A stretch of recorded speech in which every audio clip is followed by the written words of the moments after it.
கடவுளை வணங்குறவங்களுக்கு கஷ்டம், நிறைய நஷ்டமும் இருக்கு. அது சாயப்பாவை வணங்குறவங்களுக்கு பல கட்ட சோதனை, விழி பிதுங்குது. நான் என்ன பண்ணேன், கடவுளை ஒரு ஓரமாக தூக்கி வைக்கலான்னு நினச்சேன், இல்லை வச்சிட்டேன் அப்படின்னு சொல்கிறவங்களுக்கு இது சரியான ஒரு சவுக்கடி பதிவு.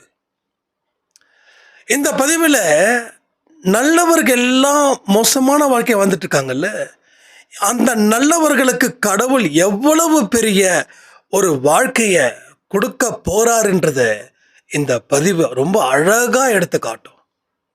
சில பதிவுகளை நான் ரொம்ப ரசிப்பேன், ஏன்னா பொறுமையா நிதானமா. ஏன்னா நம்ம கையில் எதுவும் இல்லைல்ல, நம்ம கையில் எதுவுமே இல்லை. புதுசாக எதிரிகள் தோன்றினாலும் அது நம்ம கையில் இல்லை, புதுசாக உறவுகள் வந்தாலும் அது நம்ம கையில் இல்லை. ஸோ வாழ்க்கை நம்ம கையில் இல்லை, வாழ வேண்டியது மட்டும்தான் நம்ம கையில் இருக்கு. எல்லா பதிலும் எல்லா கேள்விகளும் இந்த பதிவில் இருக்குது. இந்த பதிவை கரெக்டாக பாயிண்ட் பை பாயிண்டாக கேட்குற ஒவ்வொரு சாய்ராமுக்கும் சாயப்பாவுடைய இதயத்தில் இடம் இருக்குது.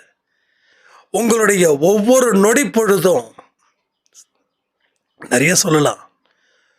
இனி உங்களை பார்க்குறவங்களே இப்படி பார்ப்பாங்க, என்னடா அது இந்த மனுஷனுக்கு இவ்வளவு பெரிய வாழ்க்கையா, நாம இவரை போய் இவ்வளோ கேவலமாக அசிங்கப்படுத்தி நிறுத்திட்டோமே அப்படின்னு சொல்லி உங்ககிட்டயே உதவிகளும் கேட்கக்கூடிய காலம் இந்த பதிவை கேட்பவர்களுக்கு நிச்சயமாக வரும். ஒன்றே ஒன்று சொல்கிறேன், சாய்பாவோட அருள் இருக்கிறவங்களுக்கு வாழ்க்கை மிகப்பெரிய ஒரு மாற்றத்தை, புரிதலை ஏற்படுத்தியே தீரும்.